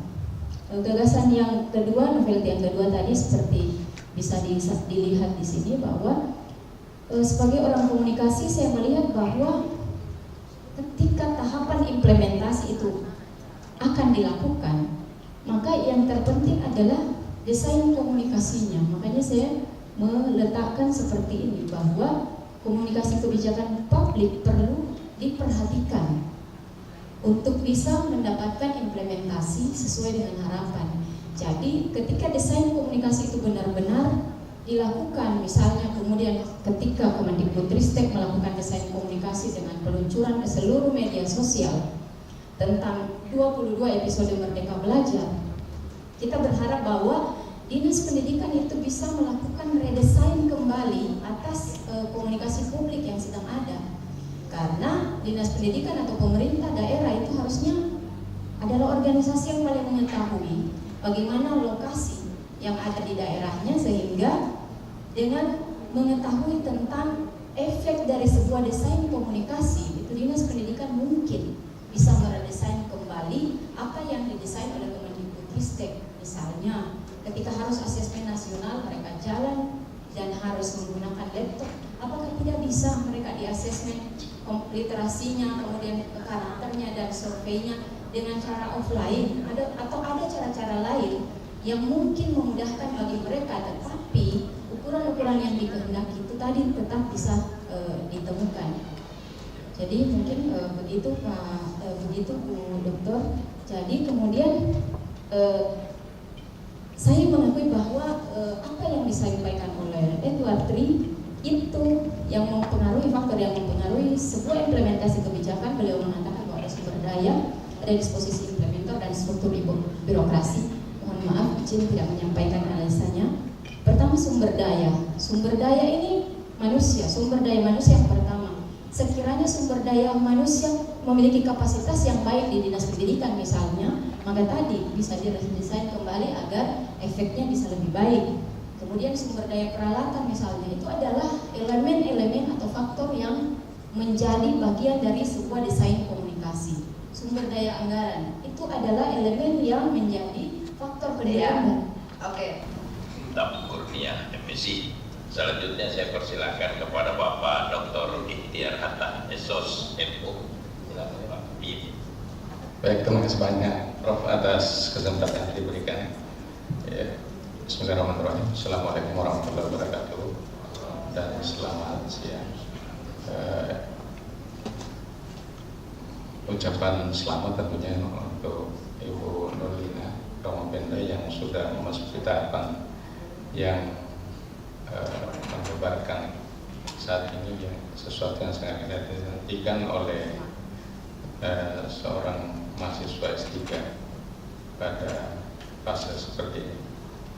Yang saya hormati seluruh undangan. Baik, Bapak Ibu sekalian, hari ini saya tidak banyak pertanyaan, cukup satu. Saya pikir sudah panjang proses pertanyaan yang sudah saya sampaikan sejauh perjalanan tahapan ujian yang dilalui oleh Saudari Romopenda. Saya mencermati naskah disertasi dari awal sampai sekarang ini. Tentu bagi saya ada perubahan yang sangat signifikan, karena beberapa argumen yang memang awal-awal tidak cukup solid sekarang sudah semakin solid, walaupun tentu banyak hal yang harus dirubah, diperbaiki. Terutama tadi saya setuju dengan penguji eksternal Prof bahwa ya disertasi kadarnya memang untuk sebuah referensi harus lebih banyak, karena itu memang harus direview. Karena kalau memang kita menemukan menganggap itu satu novelty, karena persoalan kita terbatas untuk mengakses beberapa bacaan yang lain. Tapi ketika kita menelusuri lebih dalam lagi, akhirnya itu menjadi buyar lagi. Tapi itu adalah sebuah perjuangan memang yang harus dilalui oleh seorang calon dokter. Di situ sebenarnya ujian lain dari sebuah perjalanan untuk mencapai gelar dokter. Saya melihat disertasi ini cukup menarik karena saya mencoba merasa ada satu usaha sebenarnya untuk mengembangkan satu mungkin kalau mau dikatakan pendekatan dalam satu konteks komunikasi untuk melihat satu fenomena tertentu dalam kehidupan bermasyarakat kita. Karena itu saya mencoba mempertanyakan ke saudari Prof. Penda. Tadi kan ada beberapa fakta fenomena yang dianggap sebagai satu proses yang tidak berjalan secara baik dalam proses komunikasi, dan di situ ada layer-layer yang kita bisa lihat. Setiap layer itu kan substansi implementasi kebijakannya tentu sudah mengalami perbedaan. Nah, pertanyaan saya adalah bagaimana fakta mekanisme komunikasi yang ada di masyarakat, dan kemudian bagaimana saudara Pengopenda membaca fenomena tersebut dalam kacamata komunikasi kebijakan yang saudari kembangkan dalam disertasi ini. Terima kasih banyak. Mohon dijelaskan. Pertama, saya sampaikan bahwa untuk layar ini kita mulai dari sumber pesan, yaitu Kemendikbudristek. Jadi seperti tadi disampaikan bahwa memang ini benar-benar daun Merdeka Belajar dengan lebih dari 20 episode, itu top down dari Kemendikbud. Lalu kemudian prosesnya adalah tentu mengumpulkan awal peluncuran di episode pertama, mengumpulkan seluruh kepala dinas baik provinsi maupun kabupaten kota untuk menyampaikan ada nih program Merdeka Belajar. Lalu kemudian diluncurkan episode-episode yang kemudian hampir semuanya itu bisa diakses dengan sempurna secara online. Jadi misalnya buku saku tentang program sekolah penggerak itu lengkap diluncurkan oleh Kemendikbud sebagai sumber pesan utama. Jadi orang-orang yang bisa mengakses media sosialnya Kemendikbudristek itu akan menjadi memang sangat efektif dan efisien. Tentu itu mungkin berlaku bagi wilayah-wilayah perkotaan. Tapi kemudian yang menjadi pertanyaan adalah bagaimana mereka yang berada di komunitas adat terpencil, apakah juga bisa memperoleh akses yang sama dengan metode komunikasi ini? Harapannya berada di lapisan kedua, yaitu pemerintah daerah. Ada tuh misalnya MOU antara Pemda dengan Kemendikbudristek yang difasilitasi oleh teman-teman BPMP. Di sana kalau tidak salah di lampirannya dijelaskan bahwa pemerintah daerah bertugas mensosialisasikan atau membuat seluruh satuan pendidikan memahami ini. Jadi pada tataran pemerintah daerah yang tadinya menjadi penerima pesan dari Kemendikbudristek dalam hal kemudian menghadapi seluruh wilayah di Kabupaten Parigi Batong, itu mestinya berubah menjadi sumber pesan yang harusnya melakukan desain kembali terhadap mungkin pemilihan saluran apakah sudah tepat, karena ketika Kemendikbudristek menganggap bahwa pemilihan saluran tadi itu sudah menjadi tepat, karena pasti seluruh kabupaten kota di Indonesia bisa dong mengakses secara online kebijakan yang tadi. Tetapi ketika sampai di pemerintah daerah lah yang mestinya menyadari bahwa perlu nih desain kembali. Jangankan terhadap sebuah pesan, konstruksi pun bukan bisa istilahnya di CCO ditambah kurang gitu. Jadi mungkin inilah kemudian dinas pendidikan melakukan komunikasinya apa yang dilakukan, sosialisasi di titik-titik tertentu. Setelah itu selesai. Dan seperti saya sampaikan tadi, itu tidak ada feedback. Nah, dalam struktur birokrasi harusnya itu memiliki penilik dan pengawas. Harusnya ini tupoksinya adalah bertugas melakukan pendampingan, bertugas memastikan bahwa informasi itu sampai, tapi kemudian ini tidak terjadi. Jadi lapisan-lapisan itulah yang terjadi sehingga komunitas adat terpencil di beberapa episode itu tidak bisa mengakses. Sebenarnya itu yang menjadi hal yang mengganggu di pikiran peneliti sehingga mengangkat judul ini. Lalu kemudian terima kasih banyak Pak Dokter untuk saran referensi. Mudah-mudahan saya masih punya waktu untuk memperbaiki hal itu. Saya kira itu yang saya bisa sampaikan. Terima kasih Pak Dr. Ikhtiar Hatta SOS-Semung. Selanjutnya Bapak Dr. Ilyas Lampe SOS MIKOM. Satu pertanyaan saja Pak. Baik, terima kasih Prof. Ketua. Bismillahirrahmanirrahim. Assalamualaikum warahmatullahi wabarakatuh. Yang saya hormati Pak Prof. Raja Pritonga. Selamat datang di Palu. Terima kasih atas kehadirannya. Para penguji, saya nggak usah sebut satu-satu. Teman-teman semua. dan para hadirin keluarga dan teman-teman dari Ibu Promovenda. Tadi sudah ditegaskan satu pertanyaan dan memang cuma satu yang saya mau jawab. Jadi singkat saja Bu Nurdina, karena kita sudah banyak diskusi. Awalnya kan saya melihat judul ini menarik dari awal. Kenapa? Di pikiran saya yang banyak peneliti kualitatif, meskipun saya tahu juga kuantitatif, bahwa ada hal yang saling menegasikan sebetulnya ketika kita melihat ini. Program Merdeka Belajar yang ditelurkan oleh Kementerian Pendidikan dari Pak Menteri Nadiem Makarim dengan komunitas masyarakat adat. Di awal memang itu dua program ini dan komunitas adat ini ketika dipertemukan, dia seperti saling menegasikan. Satunya padat dengan teknologi, sementara di sisi lain tentu dari sisi teknologi pandangan. Dari sisi komunikasi pasti muncul itu.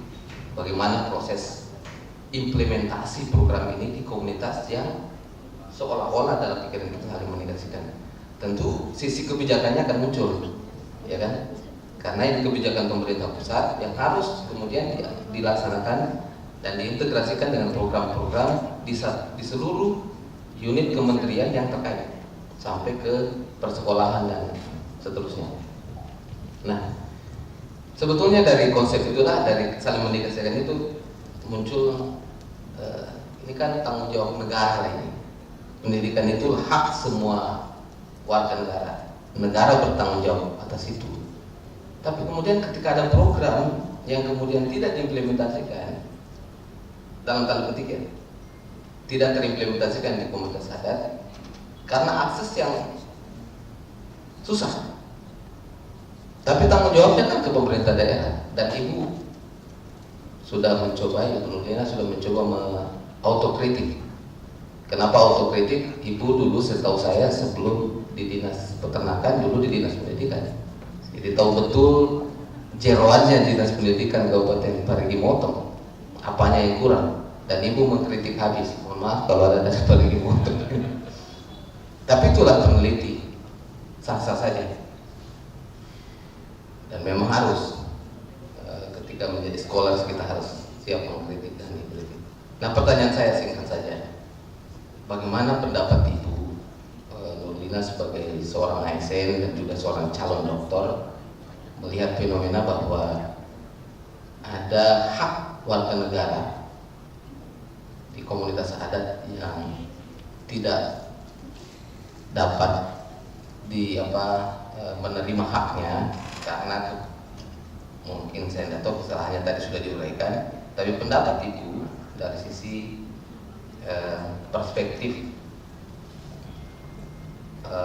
Merdeka Belajar, dan hari ini juga mungkin kita bisa kukuhkan sebagai doktor ilmu sosial BKU Komunikasi. Bagaimana pandangan Ibu terkait dengan itu? Kalau sebenarnya ada moto ASN yang seringkali terpampang indah di ruangan-ruangan itu adalah ASN berakhlak. Jadi kemudian seorang ASN itu kan harusnya yang pertama adalah berorientasi kepada pelayanan.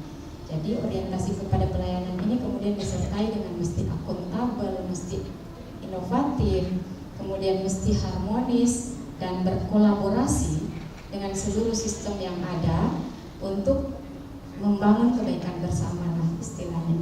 Jadi dari sisi komunikasi itu memberikan saran bahwa komunikasi itu menjadi hal penting, komunikasi itu menjadi hal yang menjadi pintu masuk utama, dan oleh karena itu mari memaknai moto ASN berakhlak itu dengan pelayanan yang baik, karena saya kira meskipun dia top down, ketika mampu diterjemahkan itu pasti akan bisa sampai.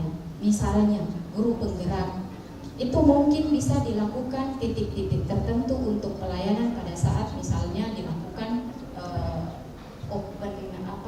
untuk audisi atau perekrutan guru penggerak itulah, karena Bisa jadi juga di komunitas adat terpencil ada guru-guru yang bisa menjadi penggerak untuk sekitar komunitas adat terpencil. Jadi dengan desain-desain pesan yang baik, dengan komunikasi yang baik, dan inovasi dari sisi komunikasi seperti kata berakhlak tadi, itu memungkinkan kebijakan top down tadi tetap bisa dinikmati oleh komunitas adat terpencil. Kalau ditanya bagaimana rasanya, ini adalah sebuah hal yang sebenarnya merasa bersalah sebagai yang pernah didinas pendidikan. Mungkin begitu Pak. Terima kasih. Terima kasih. Selanjutnya saya persilakan Ibu Dr. Siti Haryasa, MSI, silakan. Jatahnya sama juga, satu lagi. Assalamualaikum warahmatullahi wabarakatuh. Yang kami hormati Bapak Ibu tim penguji, mohon maaf keterbatasan waktu saya kami tidak mendengarkan satu persatu. Bapak Ibu yang kami hadir pada sidang ujian terbuka ini. Komunikasi kebijakan publik. Jadi sependek pemahaman saya yang terkait dengan komunikasi kebijakan publik itu adalah bagaimana proses penyampaian informasi terkait kebijakan dari pemerintah atau lembaga publik kepada masyarakat. Dalam hal ini program Merdeka Belajar pada komunitas kecil.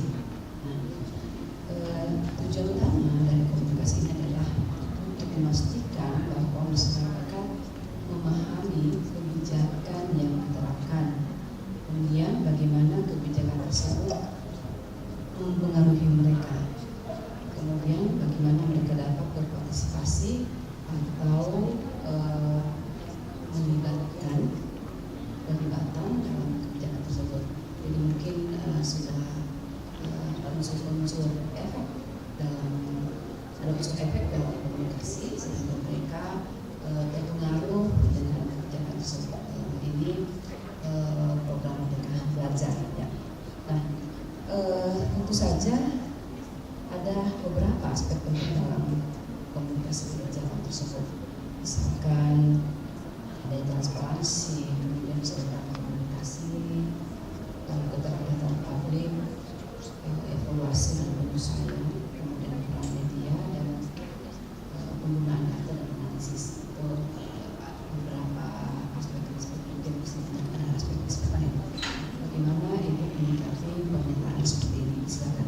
Baik, memang desainnya harus demikian sempurna dengan seperti tadi mempertimbangkan konteks. Misalnya tadi Ibu menyampaikan bahwa dalam proses kebijakan publik itu penting adanya pemilihan media atau saluran yang tepat. Itu memang juga menjadi hal yang sangat penting di dalam menentukan efek yang kita kehendaki sebagai sumber pesan. Jadi hal-hal yang disampaikan tadi memang menjadi bagian-bagian yang harus menjadi bagian dari desain komunikasi publik. Jadi harapannya dengan komunikasi publik yang didesain sedemikian rupa itu akan sampai pesan-pesannya ke komunitas adat terpencil. Demikian Bu Dokter. Terima kasih. Ya baik, terima kasih. Assalamualaikum warahmatullahi wabarakatuh. Waalaikumsalam warahmatullahi wabarakatuh. Baiklah, selanjutnya saya persilakan kepada Ibu Dr. Fadliah Liwesi Esos MSI. Silakan Bu. Terima kasih atas kesempatannya diberikan oleh yang saya hormati Bapak Ketua Sidang hari ini, dan selamat datang juga kepada Bapak Profesor Dr. Rajab Ritonga bersama kami, dan Bapak dan Ibu tim penguji yang juga berkesempatan hadir pada hari ini. Pertama-tama saya ucapkan selamat ya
Merdeka Belajar yang menjadi fokus dalam penelitian ini, pertama bahwa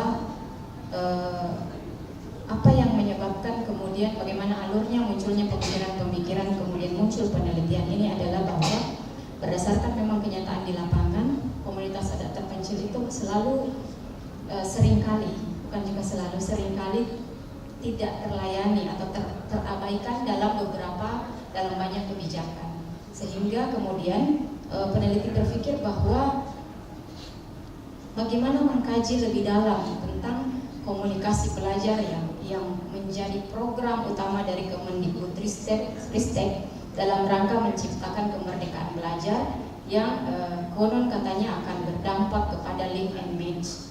Jadi kondisi-kondisi inilah yang menyebabkan kemudian peneliti ingin meneliti dan menelusuri lebih jauh seperti apa kemudian kebijakan ini bisa menjadi sebuah pemikiran bagi Indonesia untuk menciptakan proses merdeka belajar.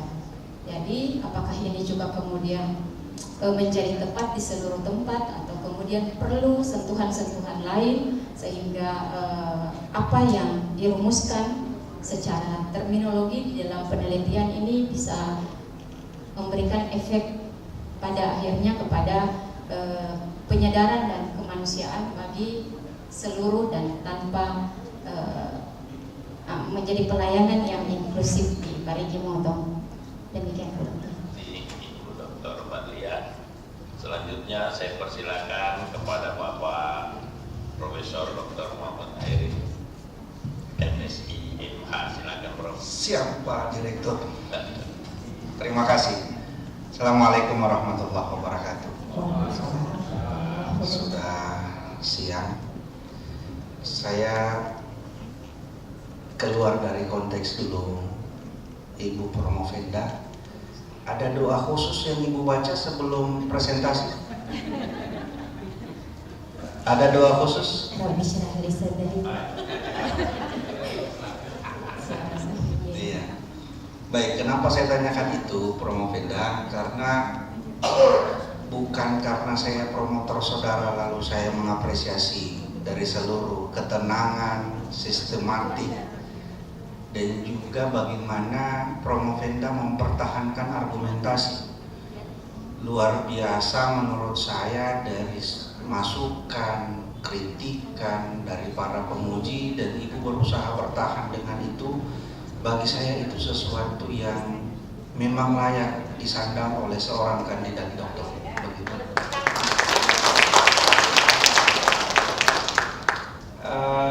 Saya tidak akan bertanya, Bu. Kita banyak diskusi, banyak hal yang kita sudah sampaikan, bahkan di ruang ujian pun Ibu sudah ditanya dengan begitu banyak pertanyaan dan bisa Ibu jawab dengan segala argumentasi yang sangat meyakinkan. Bagi saya kesuksesan dan Ibu berada di podium itu tidak semata karena kepintaran, tapi dalam pandangan saya siapapun yang berdiri dan menjadi kandidat doktor, kunci utamanya adalah ketekunan. Banyak orang pintar tapi kalau tidak tekun tidak akan selesai. Ibu punya keduanya. Jadi atas nama promotor, saya hanya ingin menyampaikan selamat. Semoga amanah ilmu dan gelar itu memberi manfaat yang sangat besar. Kepada seluruh tim penguji, saya juga menyampaikan terima kasih, khususnya Prof. Rajab dan seluruh tim penguji atas segala saran, masukan, kritik, dan juga hal-hal dalam konteks perbaikan. Itu saja saya, Pak Dir. Terima kasih, saya kembalikan. Assalamualaikum warahmatullahi wabarakatuh. Warahmatullahi wabarakatuh. Kalau sudah promotor ngomong begitu, saya kira ketua tim ini samina wa ta'ana. Baiklah, saya kira sedikit komentar kesan saya bahwa saya juga ada kesan bahwa ini barangkali tergantung juga dari political will pemerintah daerah ya, karena tadi banyak disinggung bahwa tupoksinya dan ini tidak jalan. Dan yang kedua, saya ada kesan bahwa ada keberpihakan saudara kita, saudara-saudari kita yang ada di KAT Laude ya, yang tidak mendapatkan informasi, khususnya bagi guru-guru yang ada di sana yang seharusnya dia bisa ikut involve dalam program-program itu. Minimal dari 22 program MBKM itu ada 7 ya yang disoroti. Jadi saya kira ini juga menjadi perhatian. Mudah-mudahan setelah ada hasil penelitian ini bisa meningkatkan ya, akses bagi teman-teman yang ada di komunitas adat terpencil, karena ini kan suatu yang belakangan ini ada istilah baru lagi ya untuk masyarakat komunitas adat terpencil, dan saya kira kita harapkan bahwa teman-teman di sana bisa juga mendapatkan akses ya. Jadi tadi sudah dijelaskan ini masalah komunikasi kebijakan publik ya, termasuk sebenarnya sumber daya juga ya, apakah itu teknologi atau manusia. Saya kira ini hanya komentar dari saya, tidak perlu dijawab. Demikian, terima kasih sekali lagi saya ucapkan kepada bapak-bapak dan ibu anggota tim penguji pada hari ini yang telah memberikan semua syarat pertanyaan, sanggahan maupun pertanyaan kepada Promobenda, dan kita lanjutkan ke acara berikutnya. Baik ibu dan bapak sekalian hadirin yang saya banggakan, seperti biasanya kalau misalnya nilainya belum pada masuk, kita melakukan kita skorsing sidang ini. Tapi saya melihat bahwa nilai dari masing-masing anggota penguji sudah masuk, dan saya kira kita tinggal melakukan rekapitulasi. Jadi dalam waktu beberapa saat saya langsung saja membacakan hasil rekapitulasi dari nilai yang telah diberikan oleh masing-masing tim penguji. Baiklah, setelah kami rangkum nilai yang telah dimasukkan mengenai prestasi yang dicapai oleh kandidat selama studinya sebagai berikut. IP rata-rata untuk semua mata kuliah yang diujikan di luar disertasi adalah 3,97.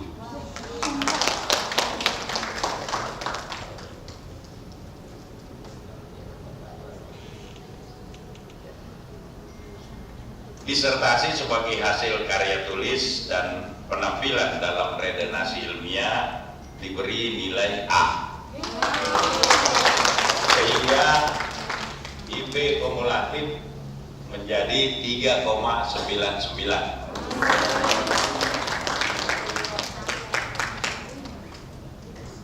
Dengan merata-ratakan hasil prestasi tersebut, maka kandidat memperoleh angka akhir kelulusannya sebagai Dr. Nurlina dinyatakan lulus dengan predikat yudisium. Sangat memuaskan. Apakah Promobenda sepakat dengan apa yang saya bacakan tadi? Oh, kalau sepakat silakan maju untuk menandatangani berita acara, silakan. Bismillahirrahmanirrahim. Saya Ketua Panitia Ujian Doktoral melantik Saudari Nurlina menjadi doktor dalam bidang ilmu sosial konsentrasi ilmu komunikasi. Semoga Allah menerima amalan saudara sebagai amalan jariah yang akan saudara artikan bagi ilmu pengetahuan nusa bangsa dan agama. Semoga saudari dapat mempertahankan integritas ilmiah saudari sebagai dokter. Saya ucapkan selamat.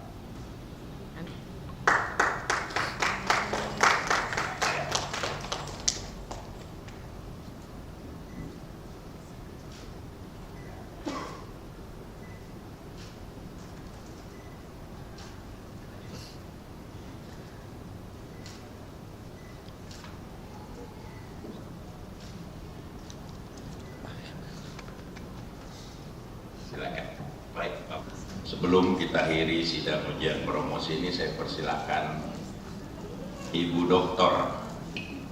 Nurlina untuk memberikan atau menyampaikan sepatah dua patah kata sebagai ucapan terima kasih. Silakan. Prof. Bismillahirrahmanirrahim. Assalamualaikum warahmatullahi wabarakatuh.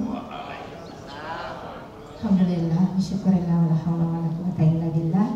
Allahumma shalli ala sayyidina Muhammad wa ala ali sayyidina Muhammad. Terima kasih dan rasa syukur yang luar biasa kepada Allah Subhanahu wa taala, Tuhan seluruh sekalian alam, beserta nabinya yang selalu menuntun untuk memberi kemaslahatan bagi dunia. Terima kasih yang pertama dan penghargaan yang setinggi-tingginya saya sampaikan kepada Bapak Rektor Universitas Tadulako dan seluruh tim pengajar yang ada di Universitas Tadulako, dan terima kasih untuk ruang-ruang komunikasi yang sudah diberikan kepada saya sebagai mahasiswa dan hari ini telah dikukuhkan sebagai alumni dan insya Allah akan menjadi alumni yang baik. Terima kasih untuk ruang itu, sangat berbahagia dan berbangga bisa berkenalan dengan semua guru besar dan Bapak Ibu Doktor yang selalu memberi sharing dan caring diskusi kepada saya. Terima kasih. Yang berikutnya saya sampaikan kepada pemerintah daerah Kabupaten Parigi Motong, Pak Bupati yang telah memberikan izin belajar ke sana kemari, Pak Kadis dan Ibu Sek, saya yang kuliah tapi Bapak dan Ibu yang ikut kuliah juga banyak sekali izinnya selama kuliah dan saya selalu diberi ruang untuk itu. Terima kasih Pak Kadis dan Ibu Sek hadir di sini, Bapak dan Ibu, Pak Kadis Peternakan. Kemudian terima kasih yang paling spesial buat teman-teman dari komunitas adat terpencil, berdiri dulu dong. Ini dari Gunung Tinombo, ada teman-teman yang sangat peduli dan concern terhadap komunitas adat terpencil. Bahkan ada ananda-ananda peserta didik yang berjuang tinggal di bawah untuk bisa melanjutkan pendidikannya, tinggal bersama Ibu Silvi namanya dengan Pak Rudi. Ini mereka buat asrama di wilayah di Tinombo. Ada 2 guru dari Yayasan Tangan Pengharapan dan kemudian ada dari Ya Pintar yang mendukung dalam proses pengambilan data. Terima kasih teman-teman, terus bergerak, mudah-mudahan ya menjadi teman sejati dalam perjalanan. Iya. Berikutnya untuk seluruh keluarga saya, terutama kepada anak saya, ada 2 prof, namanya Pak Tapan Suri Mahaputra. Ini sedikit lagi insya Allah akan ke Jordan untuk kuliah, mudah-mudahan tetap semangat. Lalu kemudian ada anak saya yang kedua, Pak Ponia Nariswari Maharani, di manakah dia? Adakah? Oh iya, ini Prof, sekedar ini adalah Duta SMA Provinsi Sulawesi Tengah, jadi bangga punya anak seperti Ponia Nariswari Maharani. Jadi semoga mereka ini selalu bertanya, Prof, kenapa Mama kuliah terus? Kan Mama sudah kerja juga. Memangnya kalau kerja, memangnya kalau kuliah itu tambah duit. Itu biasa pertanyaannya Prof dari S2. Alhamdulillah selalu menjawabnya adalah karena memang hidup adalah belajar.